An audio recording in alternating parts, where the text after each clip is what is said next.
Hola, así comenzamos con Reavivados por la Palabra de Dios, una cita diaria para encontrarnos con Dios, con su palabra, ser alimentados, sostenidos y guiados por el eterno mensaje de Dios.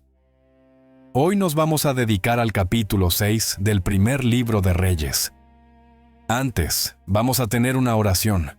Padre nuestro, que estás en los cielos, pedimos que nos bendigas con tu espíritu al meditar en tu palabra. Lo hacemos necesitados. En el nombre de Jesús. Amén. Este capítulo 6 de Primera de Reyes reseña la construcción del templo llevado a cabo por el rey Salomón. Hay detalles de elementos, de materiales, de herramientas, de muebles. El versículo 14 es un versículo muy breve. Así, pues, Salomón construyó la casa y la terminó. Es interesante proponerse una meta en la vida y alcanzarla. Salomón logró lo que su padre no pudo. A él le encomendaron la construcción del templo y lo hizo. Puso su tiempo, sus talentos, sus recursos, su corazón en la construcción y logró el cometido de terminar un templo para Dios. Ahora, muchos años después, nosotros también tenemos que construir un templo. Usted me dirá, pero, ¿un templo para una iglesia? ¿Qué iglesia? Bueno, no es el templo de una iglesia el único templo para construir. En primer lugar, quiero decirles que el templo que tenemos para construir, para edificar, para cuidar, es nuestra vida. Nuestra vida es templo del Espíritu Santo, y Dios quiere que lo cuidemos, que lo protejamos, que lo respetemos. La palabra de Dios tiene orientaciones claras de cómo cuidar ese cuerpo. En la alimentación, en la bebida, en el ejercicio, en el descanso, en el trabajo, en el respeto por las leyes de salud. Su vida y mi vida constituyen un templo donde Dios quiere morar. Por lo tanto, tenemos que construir con nuestra vida un templo para morada de Dios. Cada creyente es un templo. Cada hijo de Dios es un templo. Dios quiere estar presente en cada una de nuestras vidas. En segundo lugar, sí, tenemos que construir un templo o una iglesia. ¿Cuál es la diferencia entre templo e iglesia? Templo son las paredes, iglesia es la gente. Cuando solo, allí hay un templo. Puede haber una iglesia sin templo, porque se reúnen en una casa, porque se reúnen debajo de un árbol, porque se reúnen en una plaza. La iglesia, el conjunto de personas que se reúne para estudiar la Biblia, para orar, para cantar, para alabar a Dios, para ofrendar, para estudiar la palabra. Un conjunto de personas que se reúne con ese espíritu hace una iglesia. La iglesia se reúne, se congrega, por lo general, en un templo. Y nosotros tenemos que construir templos, no solamente con nuestra vida, sino que tenemos que construir templos físicos o iglesias. Yo no sé si usted hace parte de una iglesia, pero si usted hace parte de una iglesia, su presencia, su participación, su servicio, sus talentos, sus recursos, su compromiso, sus proyectos misioneros ayudan a construir la iglesia. Si usted no se congrega en ninguna iglesia, necesita congregarse en una iglesia, porque tenemos que construir juntos esa iglesia, ese templo, donde Dios va a estar presente y donde su presencia repartirá, distribuirá bendiciones. Pero en último lugar, nuestra vida. ¿La iglesia? Hay todavía un templo que necesita ser construido.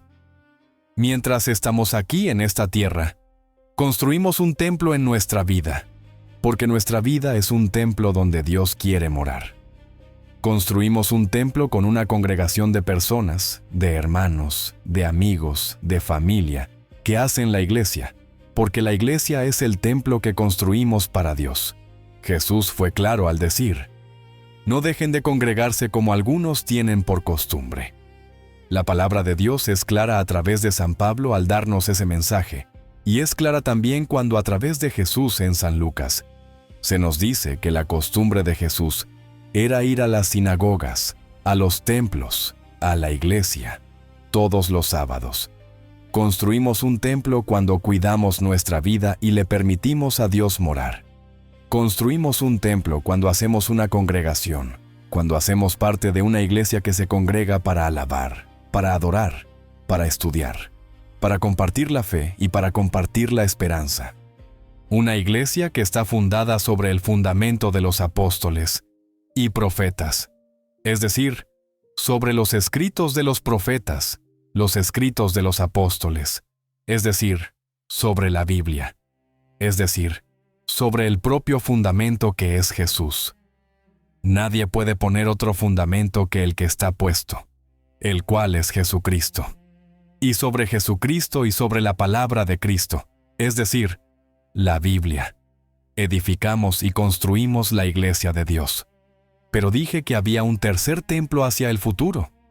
Ese tercer templo hacia el futuro es el templo eterno, es el cielo, es el trono de Dios, es la casa que Dios está preparando para sus hijos. Como dice en el Evangelio según San Juan, no tengan miedo, yo les voy a preparar una casa y voy a volver, porque quiero que donde yo esté, ustedes también estén. Ese templo del futuro, del cual Juan en el Apocalipsis dice, yo miré en la visión, no vi templo, porque Jesús es el templo. Él es el templo, y en la eternidad, desde la eternidad, el Hijo de Dios nos está esperando. Está esperando regresar para buscarnos, para abrir para nosotros definitivamente las puertas de una casa nueva, las puertas de su casa, de su reino, de su trono, abrir su vida y compartir su vida con nosotros para siempre. Quien construye aquí, sobre el templo de una vida dedicada a Dios, quien construye aquí el templo de la iglesia de Dios, está construyendo para compartir el templo de la eternidad con Jesús. Yo quiero orar para que Dios nos bendiga de manera tal que podamos compartir la eternidad en el templo de Dios. Oremos. Querido Dios, como Salomón, queremos terminar en esta tierra el templo que nos enviaste a construir, el de una vida que vive contigo, el de una iglesia que vive contigo. Y juntos nos preparamos para compartir tu trono, tu templo definitivo de la eternidad, y vivir contigo para siempre. Bendice a todos nuestros amigos. Te lo pido y agradezco en el nombre de Jesús. Amén. Nos reencontramos mañana para seguir siendo reavivados por la palabra de Dios.